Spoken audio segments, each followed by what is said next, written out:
చక్కని సీతకి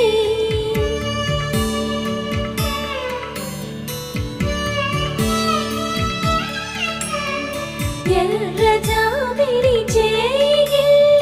రాముడేడని అడుగుతుంటే